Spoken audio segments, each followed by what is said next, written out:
He said, yeah, he is the best. That's wild. So, right.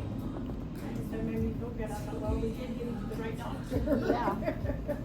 Well, the doctor who did my hips is gonna do my knees. He does both.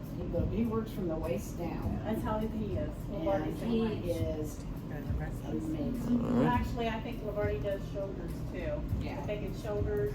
He's so up there. He developed the mechanism Oh, that they that use was good. for your Thank hips you. and your knees and Oh, your wow. shoulders. Wow, that's Yeah, amazing. yeah, yeah. He has like a patent. Oh. Right. Uh-huh. I know there are a lot of good doctors. Right, now. there is. Yeah, There I is. know that. There is. There are. I just, when you have one, you just, well, it's not that far, but you're. We You know, have it's somewhere, already- so we go up Right. there. We Um, do Ohio, this, you'd have to fly, because it's like a 9-hour, well, Yeah, from you- here to New Albany, it would be further, it would probably be a more like a 10, 11-hour drive. Yeah. Yeah. Maybe 12, depending on traffic. Yeah. It's pretty dark. Yeah. Because where I lived before was 8.5, 9 hours. Alright. So 2 Thank you hours very more. much. So, take care of it. Yeah.